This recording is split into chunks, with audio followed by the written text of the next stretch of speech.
Welcome to the No Love Podcast, where we decrease tomorrow's divorce rate today by teaching singles and couples alike how to experience love on purpose and not by chance. I'm your host, Edward L. Fairley, accompanied by my wonderful, lovely co-host, Michelle Larkin. Michelle, say hi to the people. Hey y'all, happy Thursday. It's No Love Day. Hey Eddie, how you doing? I'm excellent. I'm glad to be here. We got interrupted, so we started again. So we're back. Let me see here. So we were talking about what's going on with you, how you're doing. That's how we start the show. I apologize that you're gonna please share that energy again, because I don't want them to miss out on that type of energy. Oh my gosh, I'm so high on life and grace and peace and joy right now in the midst of a pandemic. I am still overly excited about opportunities that are presenting themselves.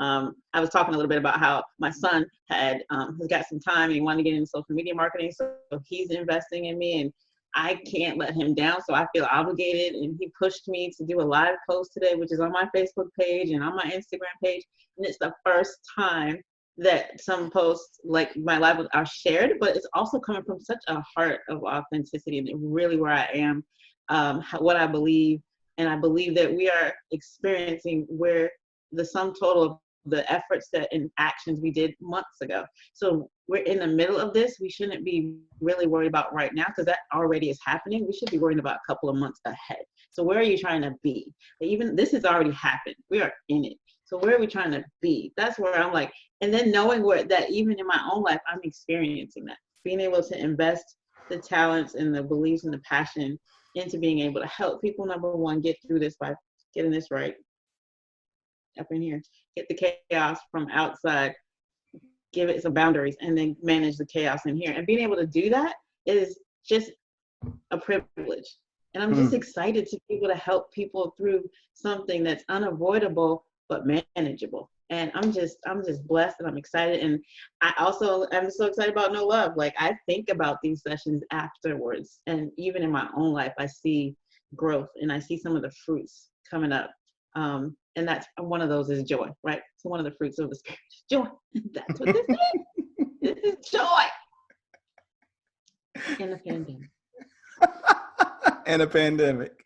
I love it. I'm trying to see. I want to make sure that I edit this. If hold on, let's end the watch party real quick.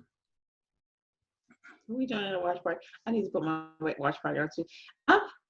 Joy is contagious. So I say that to say, however you're feeling is as contagious as the virus. And I was sitting here looking over at my out in my talk about a patio, hashtag like, you know what else was contagious like the pandemic? The gospel. Okay, the gospel was just as easily spread across the entire planet by talking to somebody, touching somebody, connecting with somebody. So the rules, the law of contagiousness, the law of contagious is not a bad thing. So you just because, and don't get me wrong, my heart goes out to the families that are having to deal with those symptoms and the fear that comes with that, and you know the things that are going on. My heart goes out for them. But at the same time, it's an opportunity to pray. It's an opportunity to see miracles around those situations. And it's also an opportunity to see how contagious the idea of being contagious is in your life as well. Positivity is equally contagious. Most certainly. You can share that and it can touch other people. So just like the fear mongering that we get every day on the news is contagious and everybody's got this collective stress, we can also have collective faith, collective hope. And that's where I'm at. How you doing, Eddie? How you doing? I am pretty great, honestly, trying to create a new normal. And interestingly enough, you use the word opportunity. I definitely see the opportunity in all of this. A lot of family time, a lot of self-reflection on like how well are you as a parent? Are you teaching your children? Are you spending time with your wife? How are you getting along? A lot of people didn't want to be, they're like, I'm tired of being cooped up in the house. So you don't like being at your own house, then you might need to change your whole setup. You don't like being home. You might need to change all of that. So there's definitely an opportunity for me, but it's also a bigger opportunity, I think, for God, so that people can see. And I take and use every opportunity that I can to point out how God is making it evident that he has been our actual provider and our actual sustainer, when we were assuming that it was other things that we indirectly allowed to be our gods. I want to respond to people who have been in the chat, actually putting in comments. Mr. Henry Sneed, I guess this is when we went down and came back. He said, the devil is a liar, cannot stop this.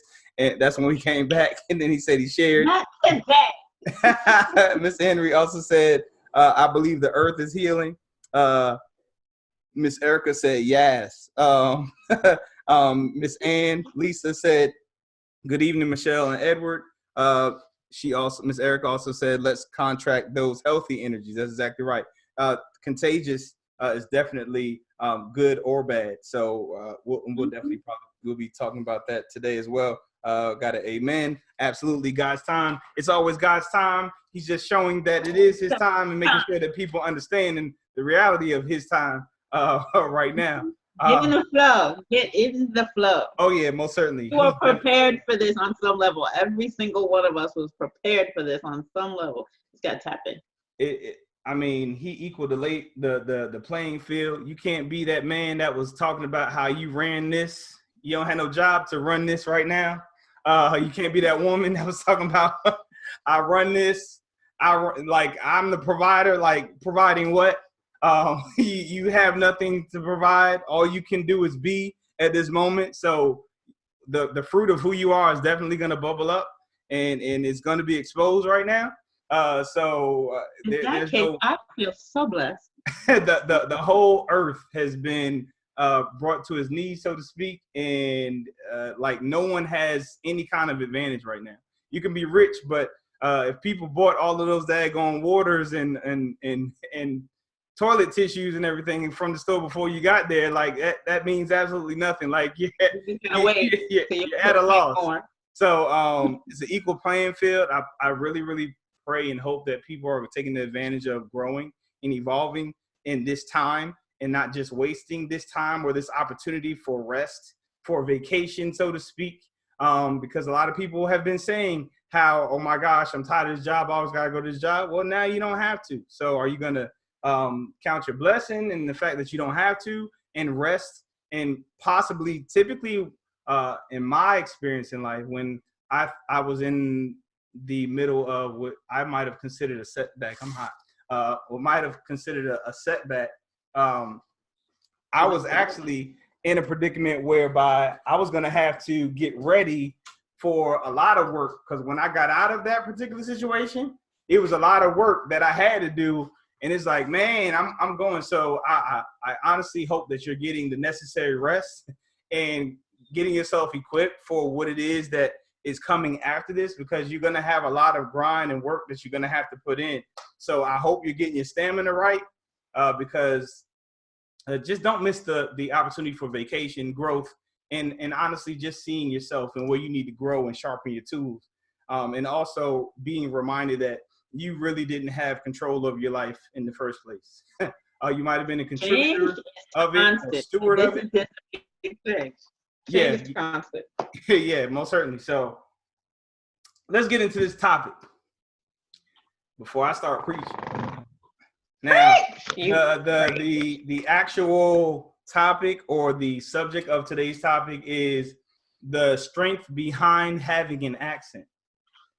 I'll say that again, the strength behind having an accent. What the heck does that mean, Eddie? I'm glad that you asked. So I was thinking, it was, several years ago, because my son was getting one of his shots. So it had to be maybe 3, possibly 2-3 years ago. And the nurse that came to give him his shots, she had this lovely accent. And I told her, I'm like, you have a beautiful accent. Where are you from?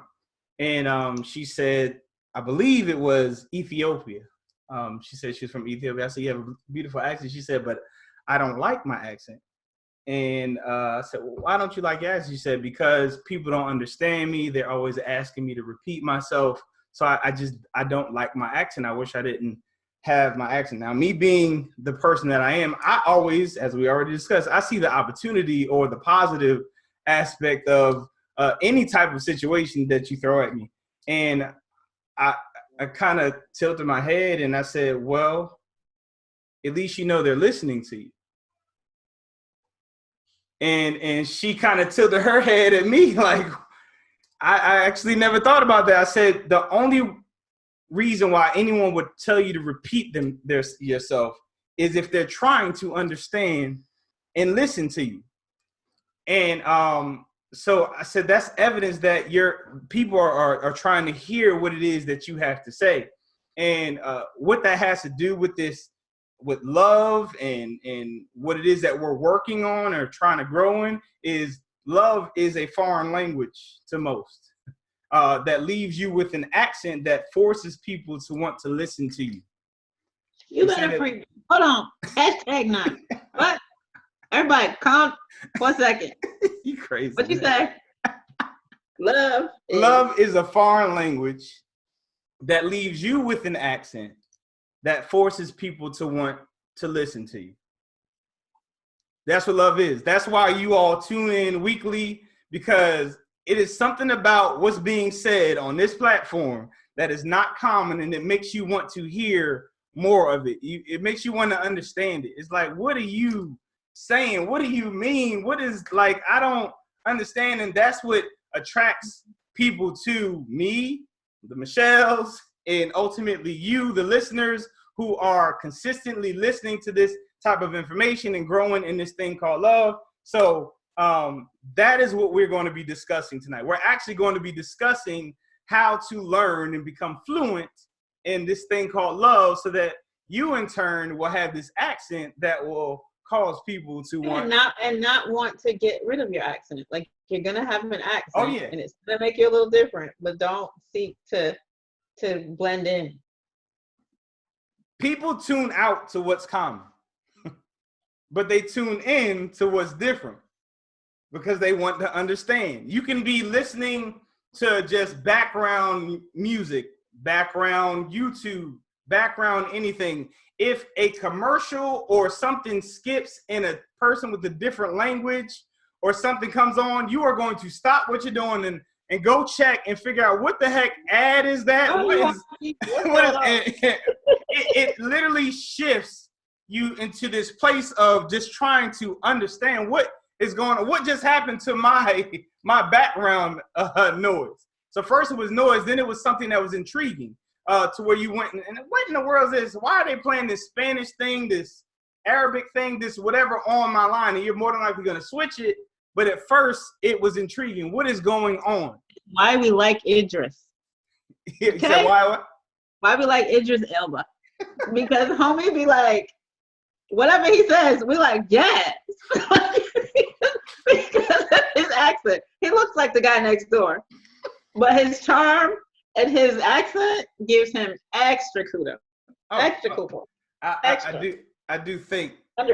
people like him. I think the accent is a bonus. It's something. It's think part of it. To a lot of women that, or even a lot of men. Hey. I'm just. Hey. It's the day and age that we're in. But to your point, it is an attractive They character. feel he's eye candy, so to speak. So yeah, That's it. I'm pretty sure I got some people who probably didn't type it, but they probably thought it. Well, no, it just ain't no just man next door. See, I got some laughs. I got some emojis going on. So I'm speaking to some people's thought processes. I'm just I want y'all to know, I know what y'all was thinking, and I wanted to let y'all know that don't try to punt his actual accent on how we looking at Idris. Hold on, somebody. Sorry, I first saw it just because I was like, who's that? #9, love is a foreign language that leaves you with an accent that forces people to listen to you. That's true. That's a hashtag. I appreciate that. A love accent. Wow, I love it. Yes, we're gonna get this accent thing together. She said it's the whole package. See, she got eyes popping out. Definitely a love accent. She said I'm crazy. All right, let's go ahead and get into this So basically what we're going to be doing is we're going to start figuring out how to learn this new language called love. That is what this process is, so that we can ultimately get an accent that in turn will cause people or force people to want to hear what it is that we have to say. Now, will you have bad or rude thoughts? Most certainly.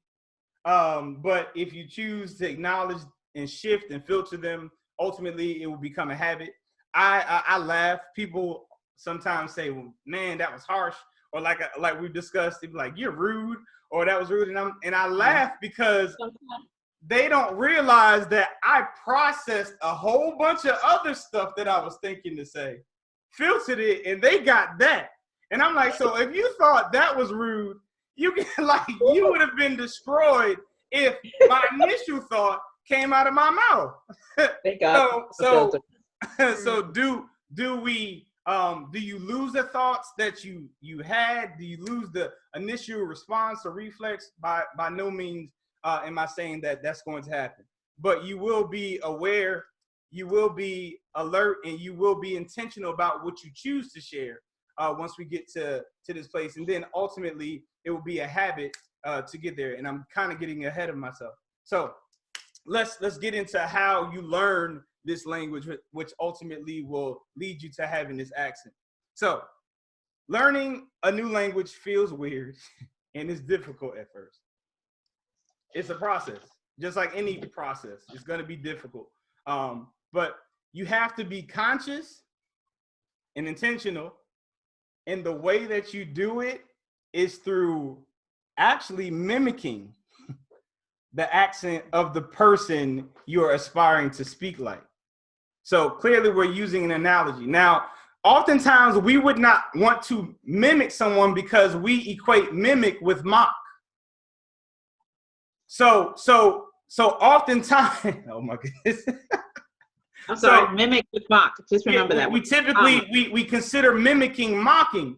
So if you're trying to learn a language, and I'm literally speaking from a person who had to go through the process of learning a language. I used to be fluent in Creole when I lived in Haiti for a year.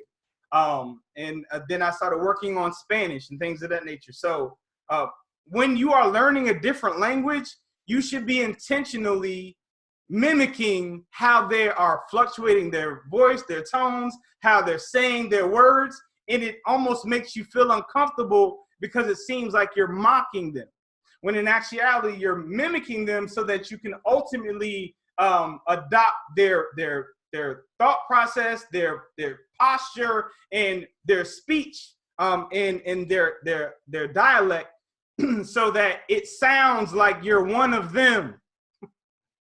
So it's a mimicking process. Now, the only way that you can mimic to the point where you become fluent or become that person is if you're mimicking the right person or an authentic version of what that is.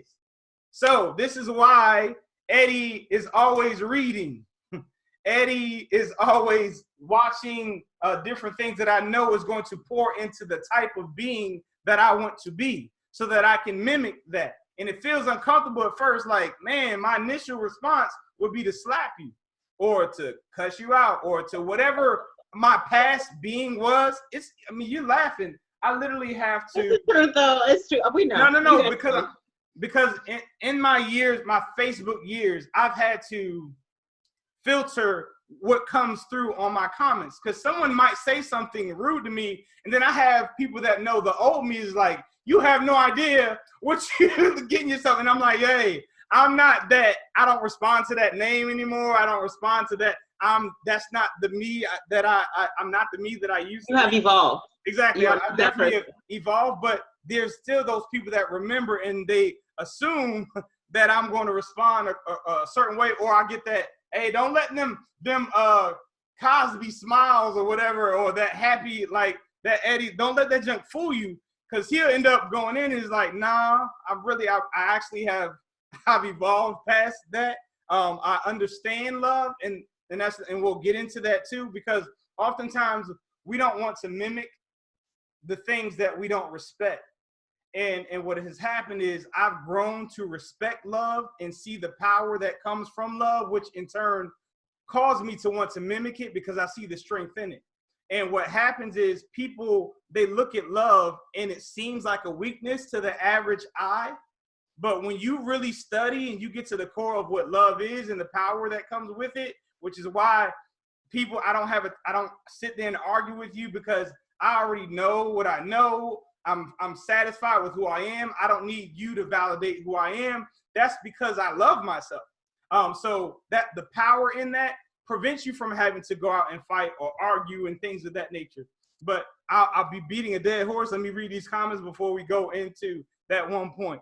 It says, it's a whole package. All right, we already saw that. She said, you crazy, Eddie.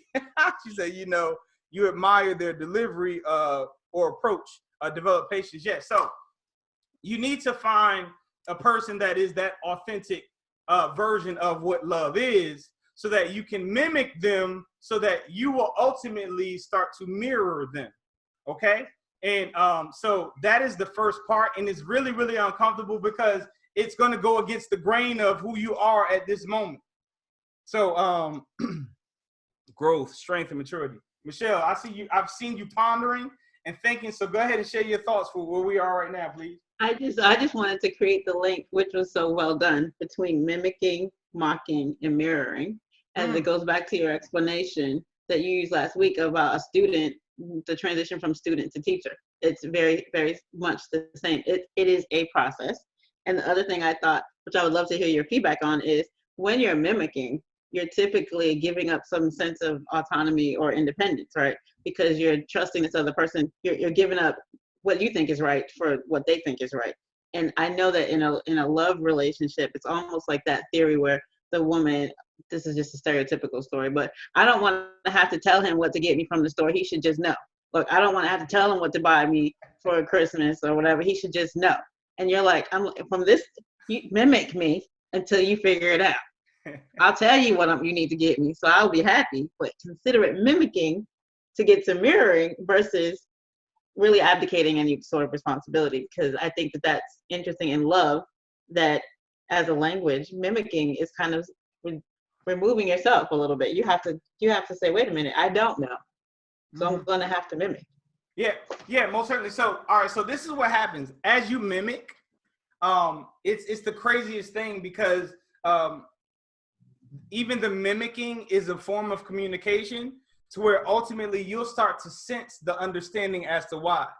And it's when you get to that place of understanding why it is, that's why it is. And then that becomes just your natural way of dancing through language or communication. And it is a dance. That is a powerful word to use. Yeah. That powerful dance, the rhythm of it, the back and forth of it, like you said, the sensing is a huge part of learning. It's so many things. For example, it's so many books that I've read, and I just read through, forcing myself. I'm like, I don't understand what the heck it is that I'm reading. It's not that I don't understand these words that I'm reading or even what they mean, but the putting it together, what it is that I'm reading. When I've had my mentors and persons who taught me how to invest in business and things of that nature, I just took the notes. And when I go back now and I read those notes, it's like, how did you not understand this? So why? Because I just kept pushing, even through the uncertainty, and I kept mimicking and I kept doing. And then ultimately you start to understand why, and it's intentional when you're coming. So right now, the intentionality behind the process is to just do the process intentionally, even though it does not feel right. Then ultimately, and before I transition, did I answer your question? Because I don't want to leave. I don't want to. I think that it is.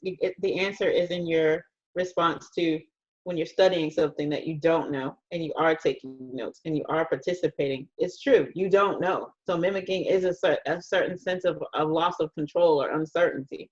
And in a love relationship, it's not the same. The uncertainty, like, I don't know these. No, people they say they're falling in love, right? Yeah. Is that mimicking? No, I'm not sure. I don't think so. What do you say? Is that or when they're falling and they're losing control of how they're feeling, like, I don't want to fall in love, I just am, or it's just these emotions are coming. Am I mimicking what the other person is projecting, or is that part of the process of falling, of becoming loving? Okay, that's a great question. All right, so right now your question is coming from a romantic place. So I'm going to speak to it romantically as opposed to, well, actually it can go both ways, and I'll share why. And this is going to be something that's going to go against the grain, because I hear this all the time, and I'm probably going to have to do a show to unpack this. First of all, love takes time. It's a process. So when people say, love at first sight, I'm like, that's lust at first sight. There's no way that you can love someone at first sight, because love is not a seeing thing. It is a spiritual thing and a feeling thing. So in order for you to have that feeling, to when we're talking about true love, you would have had to have spent enough time with that person to come to that conclusion. So time is what kind of determines or creates or evolves this thing called love, which is why it would take time for us to go through this process for you to understand it, as opposed to us just doing the acts of love until we get to a place of understanding love, and then moving forward with it, and it becoming who we are. So I say that to say this. You can be in love with more than one person at the same time. Yeah, see how you close your eyes, you cover your eyes, goes against the grain, right? How can you love somebody and I'm gonna debunk all my persons who question what I just said, to imply that you can't be in love with more than one person at one time is to imply that after you fall in love with one person, if that relationship is over, you can never be in love again. And clearly that's not true. That is not true. So you can be in love. And so people say, well, he can't be in love with me if he cheated on me, or she can't be in love with me if she cheated on me. She most certainly can. Now, what happened is time, more than likely inappropriate time, was spent with an additional person, which in turn, because of that time, grew this thing called love for that person.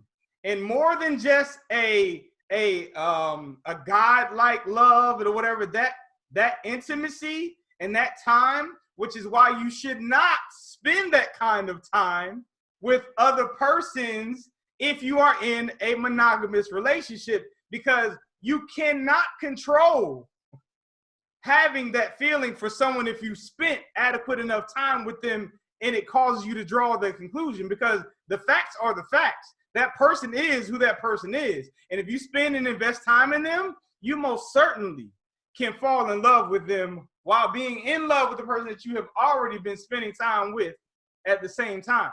That's why you should. Which goes back to your point of learning another language. If you are immersed in another culture and you are around another culture long enough, you will pick up the language most often. If you are invested in the culture and you're immersed in another culture and you are around those people and you see what those words are linked to, you will learn that language. That's exactly right. So which heads to our transition part, which actually will solidify the answer to your initial question, which is after a while, you'll become fluent when speaking, but it will still be an on-off switch. So it's important to continue the practice and be around those who sharpen your skills because of their mastery. So what's going to happen is, and this is kind of where Michelle and the Tilas and the Lisas are getting, you're at a place where it's like it's an on-off switch. Like, I had a good day today. And then it's like, I had a bad day. Like I went off. What happened? I lost. Like it wasn't no #9 today. It was old school Lisa, old school Tila. It was old school Michelle. I just had to go in. So I had to clap back. And then it's like I just cut you off. Because Well, that's different. yours is not clap back. It's more like I went into this state. I was sad. I had to question whether I was worth it. And it's like, Yes, yes, tailspin. that's Tailspin. yours. Yours is fire. Yeah. So it's falling back. Yours falling back into the insecurity, but at the same token, that clap back is just an insecurity as well. It's just a different expression of it. It's I have to prove myself. What are you clapping back for? To prove yourself? I don't have to prove myself to nobody. I'm proven. So that's why people are like, I don't need it. They're waiting for me to respond and clap back, and I'm like, who are you? For what? I already know who I am. If I sit down and take the time to try to force you to know who I am, that's the implication that I really don't. And I'm fully aware of who I am to where I don't people, you can mimic and trust people who know for sure, because you know that as you stumble through the process of learning, they're going to be consistently where they are. Exactly. And in the language, if I speak Spanish and I am Spanish, I'm going to keep speaking Spanish whether you understand it or not, so that you have something to mimic. And hear. Yeah. So what happens is y'all go off, and then y'all come to me, and then I give a little perspective on how, well, is that what he really meant? Did you ever tell him that you like him? Why are you mad at him if you never told him that you like that y'all in a relationship? You had this conversation.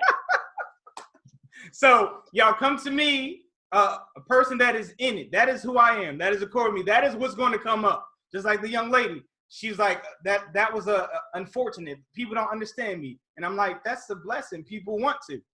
So like, you gonna come to me when talking, you be like, well, since you put it that way, oftentimes people that leave, they'll be like, I was frustrated, but now that I look at it this way, I'm fine. So you continuously, even though you have it to where it's an on and off, and you're fluent at it to where you can articulate it, it's just not you yet. We're getting to that place. You have to stay in it. Stay in it. Continue being around persons who are it. That the person that you've been mimicking, so that you can continue to sharpen your iron. Iron sharpens iron, as Michelle always likes to say and share. And when you get to that place, which your question was the environment. So your environment, yes. Your environment actually calls you to better understand because you're around people who are fluent. And this is when you go home. And this is what I mean by you going back and forth. This is when you go home from Virginia to Boston and they say how country you are now. And then when you go from New York to Virginia, they like, yo, you still you from up north. You really don't fit in anywhere. You don't have a place to fit in because now you've adopted, because of your environment, that accent. So now you kind of in a place, you're being pulled. You haven't really found a place. But in this thing called love, I'm telling you, you're going to be such a minority that more than likely you're going to feel alone. I'm going to tell you right now, until you and I become infectious enough to where we can make love a majority, I can assure you, to adopt this way of thinking, this way of being, it's going to make you feel like you're alone. People will self-quarantine because they're uncomfortable, not because you're uncomfortable, because they're uncomfortable. Be like, why are you always showing me up? Why you always be like calm in the midst of a storm? Why are you always like loving and positive? Why are you like, because I am. That's because I am. But also because I see and I know the power in it. All right, so Miss Erica said, hold on. Wow, there's a lot of comments that I missed. So I got some reading to do. I got to, home tonight because I ain't gonna wait. You admire their delivery or approach. Develop patience. Compassion is formed from love, growth, strength, and maturity. You have to want what they have. Exactly. That's the only way you're gonna really be a student of them. As far as the love language that they use, that's what she was just elaborating on what she stated. Basically, indirectly, what she's saying is they have to have the fruit of what it is that you want. There's a lot of people that are perpetrators. They say certain things, but in the end, they don't really have the fruit of what they claim to be. So you definitely, which is another thing another reason why time is so important. If you're going to use their current Instagram, you might want to go back 3, 4, or 5 years ago to see if that is who they really are or who they're now projecting themselves to be. That's right, sis. After mimicking, do you develop it to become your own? That is so good. And I'm going to speak to that in a moment. Lisa Bond said, emotional. Couples should complement each other's love accent in such a way that they become mirrors reflecting trust, love, comfort, making between. I got to address that because that's what I meant to speak to. So, okay, because you brought up the whole example of, I see you, Tila, I'm going to come back to you. You brought back the example of, he should know me, she should know me. And we talked about the whole accent and being in the environment long enough to where it happens. And I use this analogy all the time. Typically, it's kind of like when you get a new hairstylist or a new barber. I've used the analogy all the time. You get a new hairstylist, new barber, you two don't really know each other, so there's a lot of talking in that. All right, turn your head, tilt your head. How you want it? You want it like this? You want it like that? Okay, so I need you to lift your neck, put your head to the side, do this, do that. But after you frequent the barber or after you frequent the beautician, you stop talking.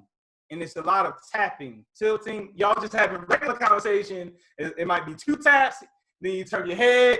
It might be a lift. And so it becomes an indirect language because you have embodied this form of communication to where you are now this, what do I want to call it?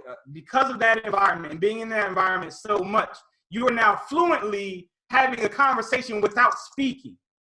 And so that husband or that wife that has that thought process of he should know or she should know, what they oftentimes, because people, unfortunately, they don't take the time to work on this. They're poor communicators. They never did the talking part first.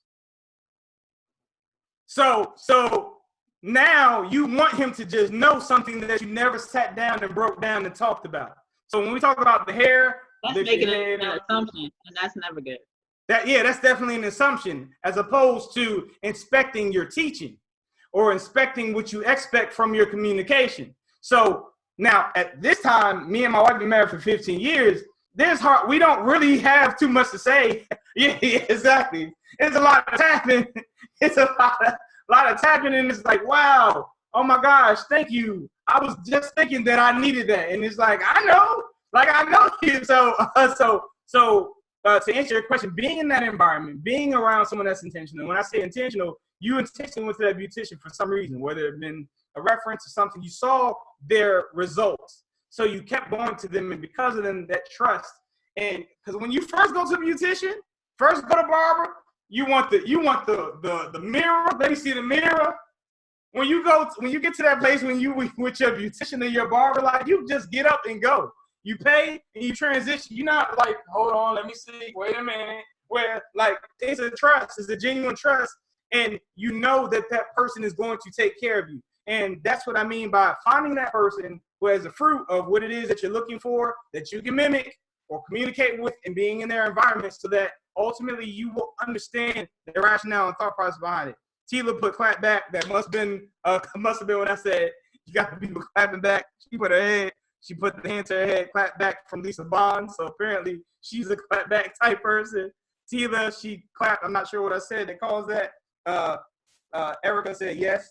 Sis and then Miss Lisa said couples should complement each other's love accent, consistently becoming mirrors of trust and comfort and love. Erica said, okay, get that all the time. And yes, I do feel alien in both places sometimes. Yes, okay. I know you from up north, so I know what you're talking about, Miss Erica. She's talking about going back and forth. Because when you start being in a certain place, you were initially, I bet you, Erica, when you got to Virginia, you're like, man, these people country. Because I'm from Jersey, so it's like, hey, these people country. Then you go home and they calling you country, and you're like, I ain't country.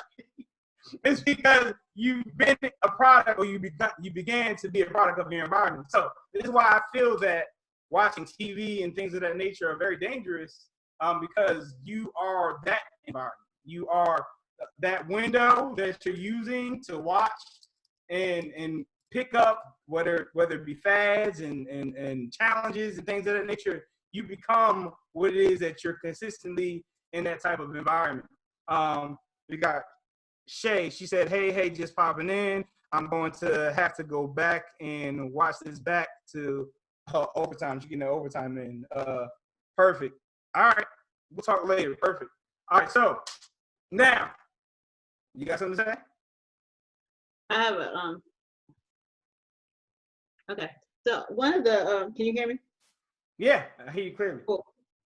What I'm going back to mimicking to mocking to mirroring, and the trust factor is a huge component of the transition between mocking and mirroring, because when you're mimicking at first, you can come across as mocking when you don't believe that what you're doing is going to make any sense, or when you are just going through the motions and you look like you're mimicking, but you don't really want to learn the language. You're just mimicking for the moment.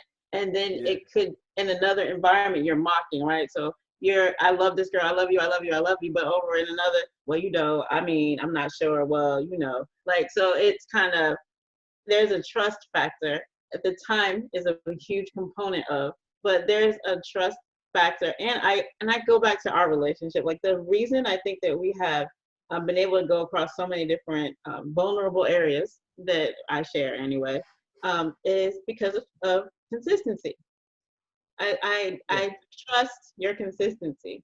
And I think if we're trying to get into a space where we have an accent that people recognize and they're drawn to, then we ought to be consistent with that accent so that they can trust when they mimic that we will be here through the mocking.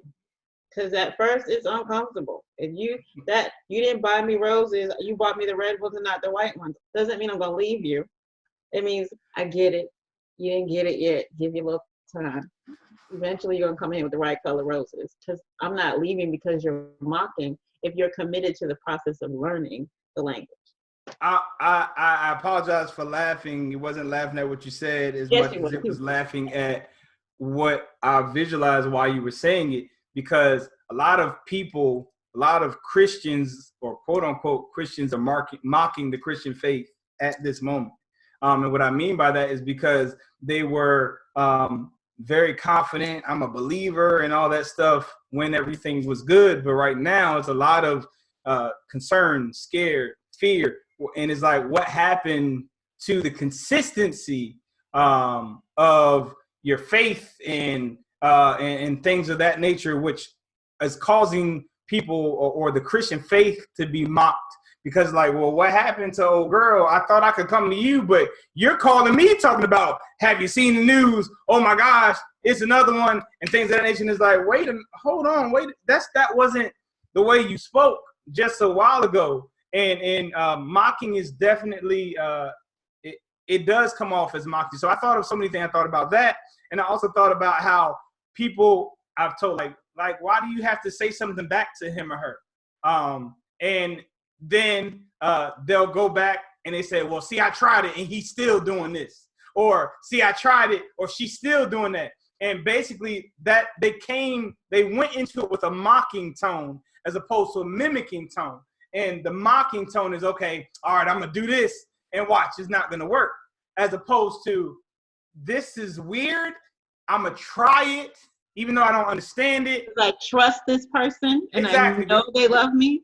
Exactly, because I trust this person. I also see the fruit, again, the fruit of what it is that he or she has shared with me. So I'm going to go ahead and trust this. I'm not going to necessarily trust it. I'm a little weary of it, but if he said that this is what I got to do, I'm going to go ahead and try it. But the mimicking comes into, all right, when I watch, and you say, all right, well, sorry. It's like, wait, what's the... You might as well have went in on them or whatever. Like it wasn't genuine. It wasn't even a real try. So that's when you're talking about the whole mimicking and mocking. Yes. It's definitely a difference between mimicking. Mimicking is just you trying to be rude and you trying to speak, and you can tell from where it comes from. That's mocking. Mocking is the rude one. Mimicking is the honorable one. Honorable. Exactly. Mimicking. Mimicking. If I said it in reverse, I apologize, but mimicking, I appreciate that.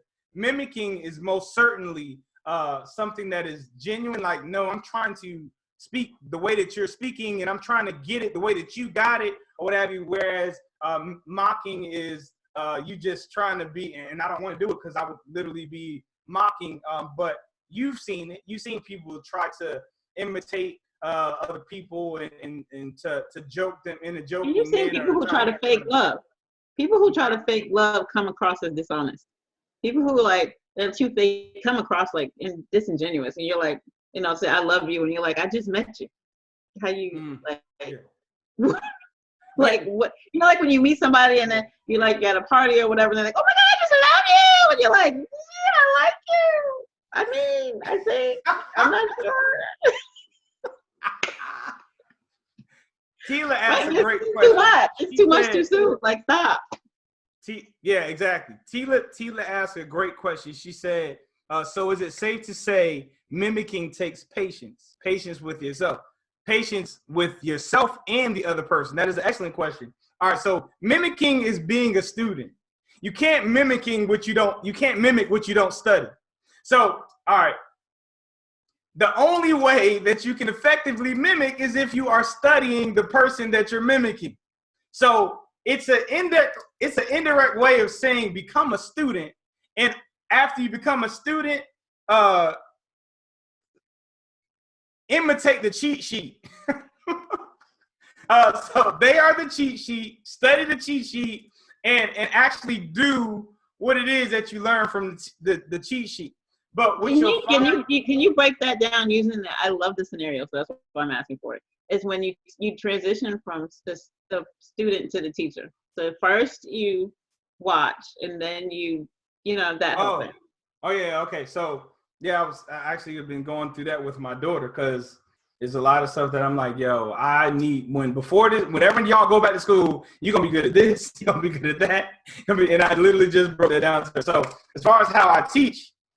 And it's funny because this is another way of saying mimicking. So these are parallel analogies. Yeah. But you are looking as a student. So be mindful. I'm doing this as an intentional teacher to allow for the student to become a teacher. So when I teach something, I teach, you watch. That's the first step. I teach you what it is that I'm doing and why I'm doing it. You watch that process. Then I teach, you help me. All right? So then when we go from I teach, you help me, it's I do, you teach, you help me. So now I'm doing it, and you're teaching me what it is that I'm doing while you're helping me to do it. And then it goes from that to you do, you teach, I help you.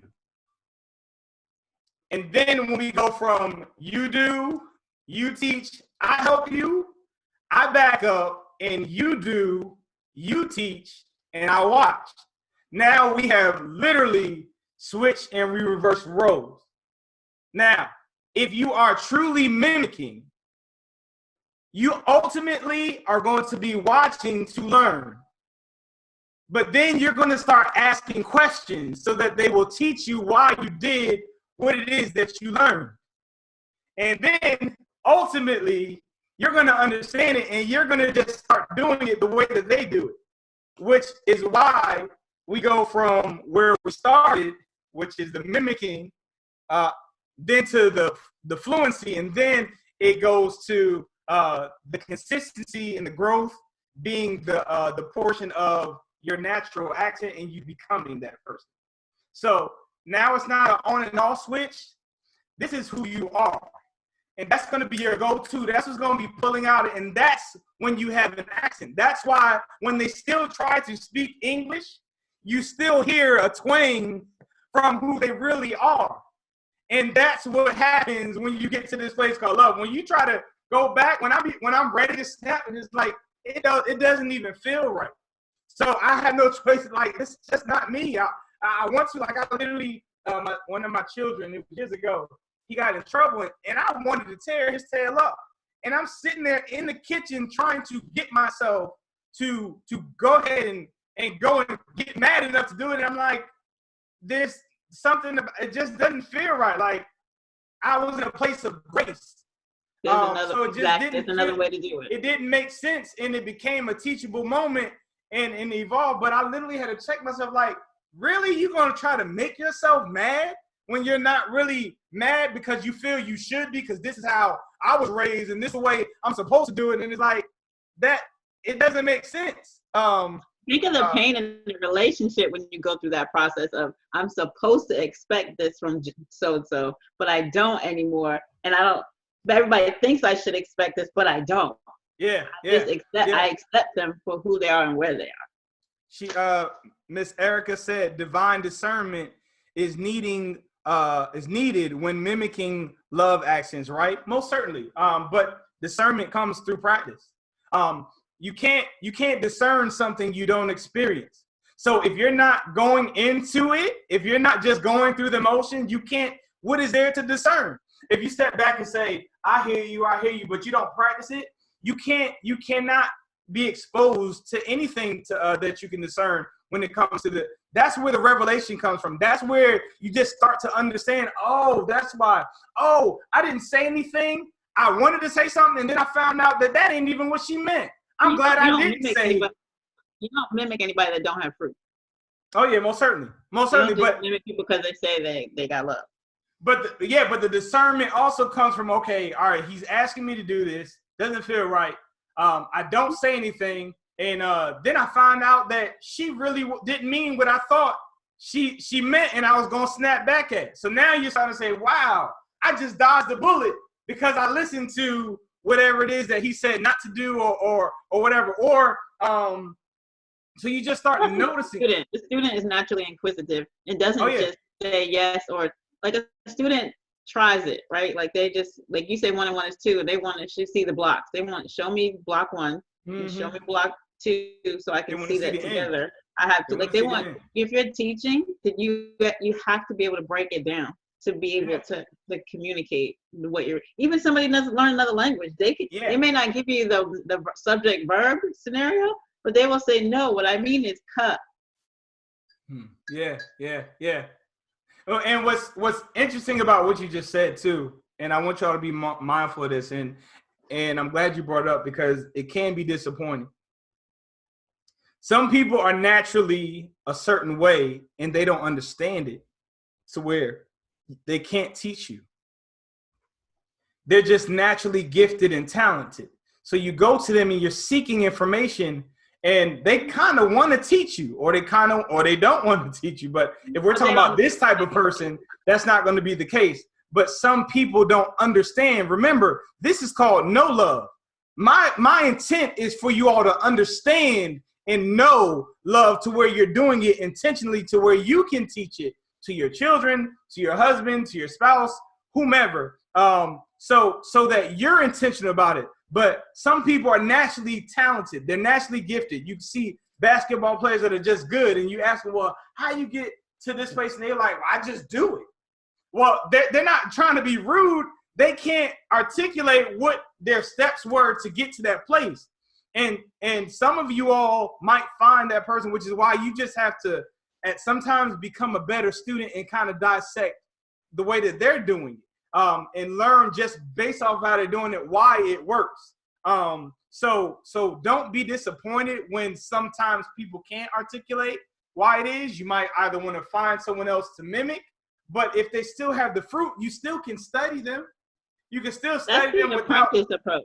There's an approach of watching to learn versus engaging to learn.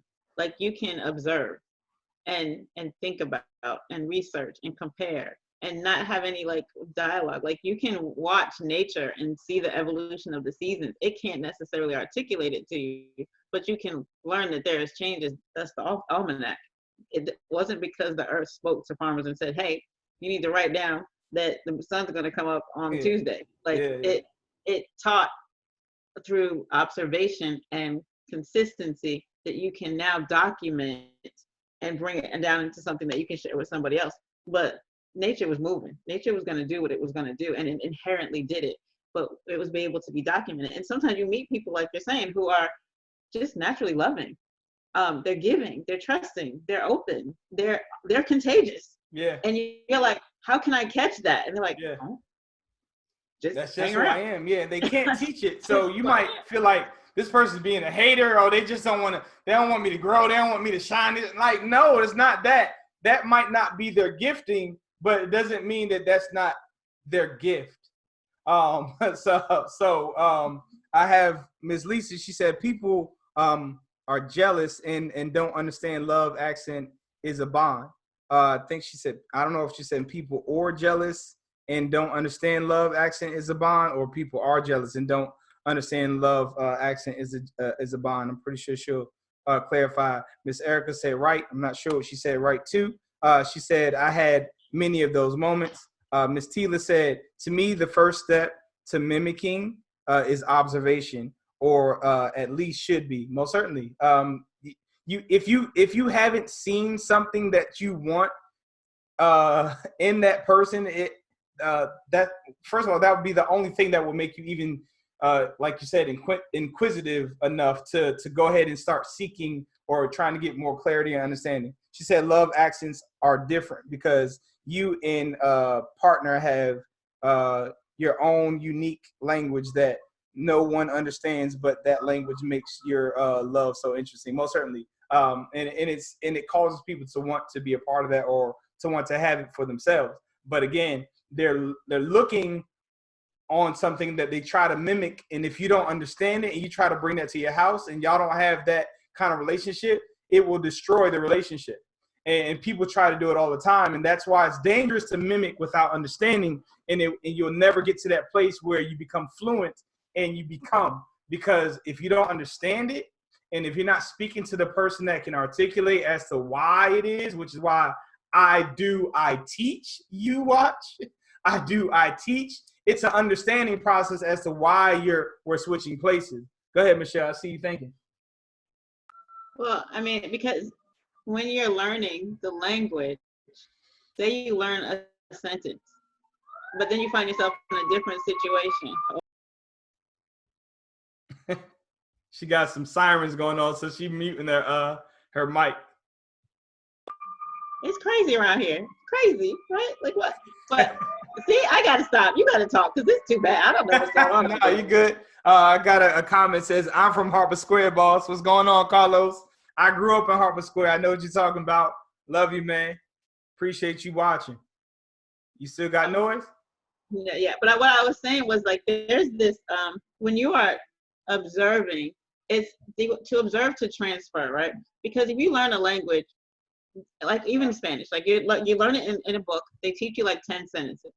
You go into a situation, you're learning how those 10 sentences fit in. But ultimately, you're not going to mimic exactly what you're hearing, because you're going to find yourself in a different situation. So if I learn the car is red and I go over here and I have some red shoes, now I have to use what I learned and adapt it. And so the same thing when you're trying to learn how someone loves or what love is about.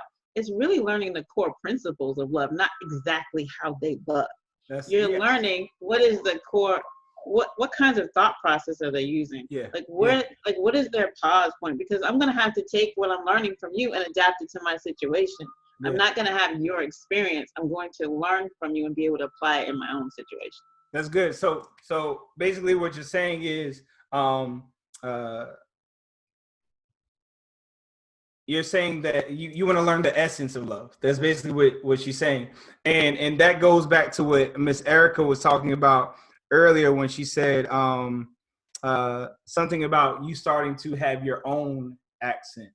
So you go from mimicking to having your own. So you have your own swagger with it, because again, it's become you. So now you've taken ownership of it, and it's coming from you as your authentic self. And you you still have the same fluctuation of tone when you say certain words and things of that nature, but it's your voice. It's your voice, and it's in an authentic voice. It doesn't look like mimicking anymore.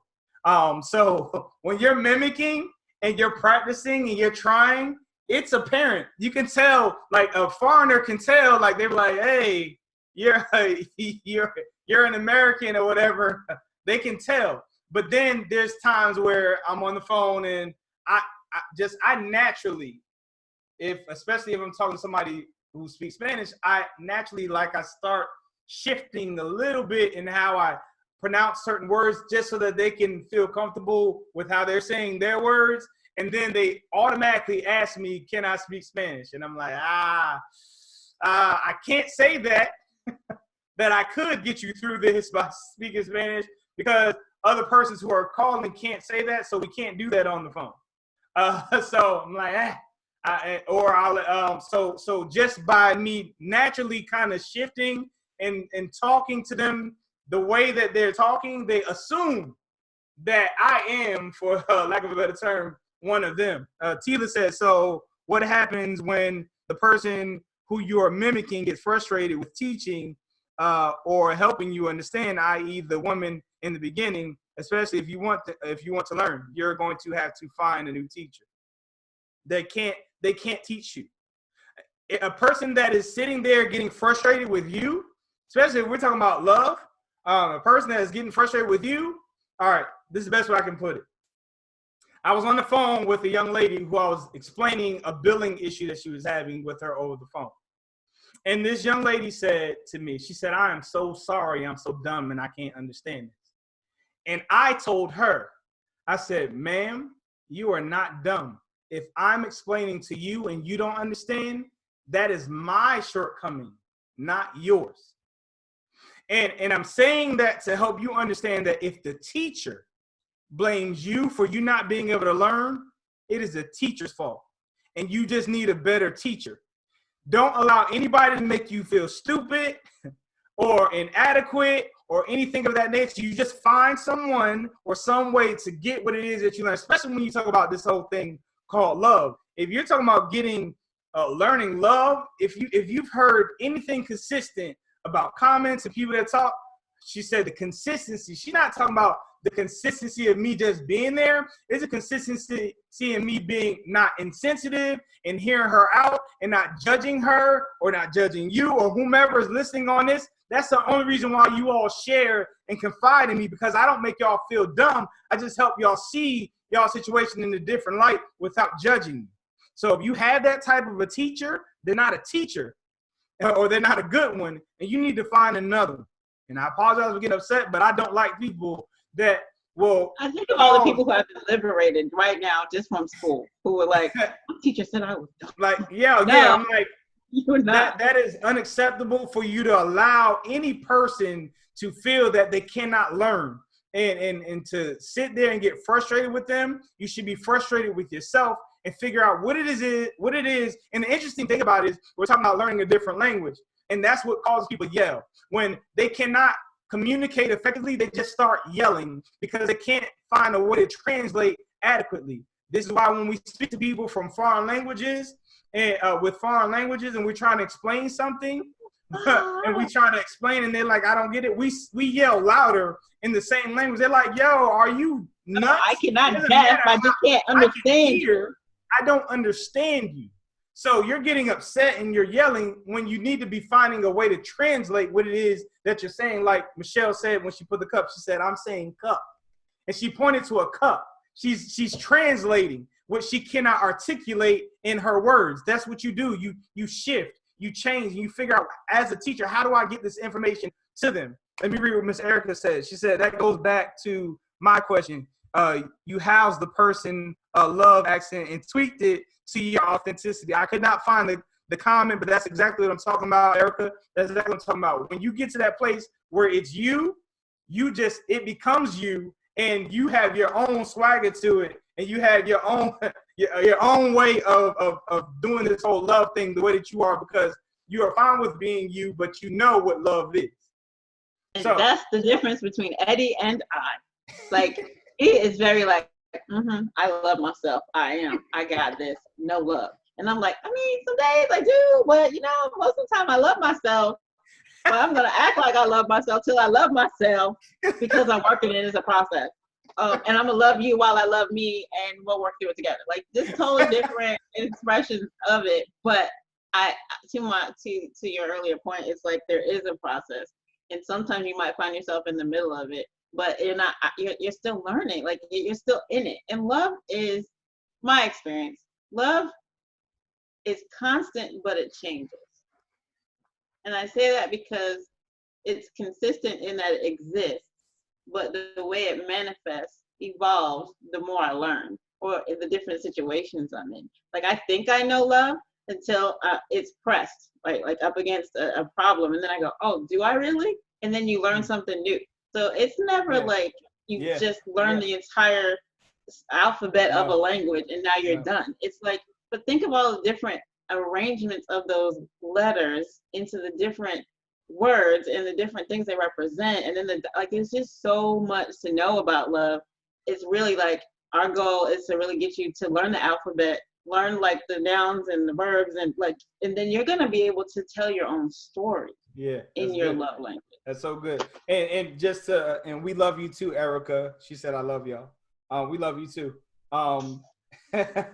And no, just to add to what you just said, I mean, we speak English. I'm confident those who are listening, there's words that you don't know in English. There's always more to learn as far as your own language. And that's the same with love. Love has levels and depth to it, which is why it's an ongoing journey for me. I'm always learning before I come and teach to you all. As I stated multiple times, I consistently keep my well full so that I cannot run out when I'm pouring into you all. And love is abundance. We just talked about investing last week.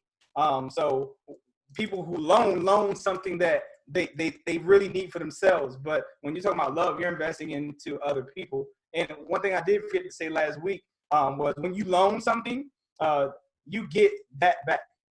You can only get back what you loan someone. When you invest in someone, you get back more than what it is that you invested in them. And that's what love is, and the abundance that comes from it. So when you consistently grow in this thing called love, and this is what this whole journey is about, which is why we can never run out of show topics, because there is love is a limitless and it is a bottomless pit when it comes to topics and the way that you can look at it and dissect it. Most certainly. Love is infinity. Most certainly. So any concluding thoughts? We are at the end. I mean, I'm excited about the idea that having an accent in this love language is unique. And as you kind of establish the same reaction that you had with the young lady in the doctor's office, which is, wow, that was kind of cool. Where are you from? Is the same thing that makes you attractive to people. And they kind of go, gee, you're kind of interesting. Tell me more.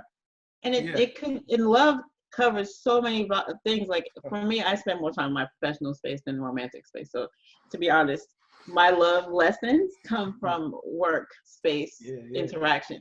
And when I have employees or peers or colleagues kind of go, your work ethic or the way you come across, or you're interesting. There's something I like about you. I'm like, it's because I love what I do. Because I love being able to help you get what you need to get done. Like I genuinely get joy out of that. And I think it's really cool that, again, this knowing love is a transferable skill. And it's like learning the core tenets of it, because love is limitless. And the application of love is limitless. That's so good. That's a #9 moment right there. Could you say that again? I don't know. Yeah, see how I feel? Love is limitless. Love is limitless, and applying love is limitless. And there's just so many applications for it that once we learn the core, once we learn the alphabet, once we learn the elements, then we can rearrange those elements and just be so much. I promise you, when it hits, kind of like sometimes it's just that, like they say, that one word, that one sermon that will cause it to click for you. When you understand the power that comes behind love, talk about limitless, It is just that's why I'm passionate about it, because I'm like, man, if you get a hold of this, we are going to be some. Oh, go ahead, no share. Go ahead. So, so one of the things I've been working on, which I would love for you to do a day on, is opening your heart. Oh, the feeling, like I just felt that when I was, I was talking, because I was genuinely sharing from my heart, right? So I just like I felt that, but like there are so many of us, and I'm talking about myself, that have been closed for so long that even mimicking before I can mirror, I'm mocking because I don't know what this feels like, because my heart isn't open. Yeah, And yeah. I can't even let it penetrate. So I have to mock because I'm mimicking you. I don't get it. Wow. But I would love to have a conversation about the melting of this ice that can become your heart because of so many things that happen in life, your experiences, and their truth. I'm not saying that they're not truth and they Yeah, didn't yeah, happen. So but knowing when you can recognize that it's closed and get it open, yeah. well, let me just say, pause, And hard stop. Go and ahead. and those experiences are true. And notice I didn't put the TH, so I can't call it #9. So their experiences with perspectives, and oftentimes, and that's why I've stressed so many times. I think it was the actual show where we talked about how to get rid of low self-esteem. This is the perfect time as an adult and a mature adult to reflect on past experiences so that you can see it from a mature eye, that you might have looked at it differently in a manner that it wasn't what it was. You can see their insecurity that actually transferred to you. So it's really, really important, imperative to reflect, even though it's painful. It's important to reflect so that you can actually revisit things that you took the wrong lesson from, and that in turn would be that, for lack of a better term, blow dryer, that you'll be starting to put on low across your heart so that it can thaw out and soften up. I definitely had to go through that process. I can definitely go into it more, so I can assist in answering. My gosh, I missed a lot of responses. So let me, before I do any closing thoughts, we got people that shared. Says, so what happens when the person who you're mimicking? Oh, we already did that. That goes back to my question. Yes, laugh aloud. I love y'all. There are plenty of people out there with love depth. Lisa Bond said, love is amazing. The both of you have a great, unique way to give us y'all's knowledge of the No Love podcast. We appreciate your mind and time, Lisa. Then we have the other Lisa. She said, love is ongoing and changes, and you have to adapt and change together. Be excited to learn your partner and embrace the new love accent you will create together. Great open. Get open. I apologize, says Lisa. Get deeper, truth, and facts. Awesome. Um, uh, this accent thing, the strength in it. The only way people are going to want to hear you is if they're intrigued by what it is that you have to say. But if you sound like everybody else, if you're always negative, if you're always depressing, if you're always rude, if you're always crude, if you're always selfish in your doing and thoughts, people are going to ultimately tune you out. They're even going to distance themselves from you. It is not until you start speaking with a different twang that people are going to be intrigued by, well, what? I had so many people told me that, certain things that I've done, they were offended, but it was something about it that they couldn't allow for it to fester to what they thought it was, and it made them stay around. And then they realized that it had nothing to do with that, and it wasn't, which is why I did the whole similar isn't the same. Love looks like hurt that you've been through, basically. So it's based off of the intent of the person that is doing it, not necessarily their actions, which is why I stressed revisiting the different things that you've experienced to kind of play as that hair dryer across your heart to soften it up. But again, I have no problems reteaching or going more in depth with a topic such as that. So we'll probably talk offline so I can make sure I'm strategic about doing that topic. I can't stress to you all how much I love y'all. Talk about opening your heart. I'm almost ready to cry. Like, you all have no idea how much I pray for y'all, how much I study for y'all, how much I want for y'all, especially in times like this. There's so many people that have no foundation. So right now they are just looking for any and everything, which in turn leaves them so vulnerable to so many scams and different things so that they can get back the God that they were really worshiping, whether it be money, power, or what have you. And to not have love and understand love, what have you lost? So I really, really want to assist in being a navigator for you all until you all can navigate yourselves through this thing called love, because I can assure you, it sounds cliche, but love conquers all things. With that being said, I'm going to conclude the show by saying, let's work on our accents. We got a lot of time on our hands, got a lot of growth that we can be. Please don't leave this pandemic the same person you came into the pandemic. So use the things that, or the tools that we've given you all.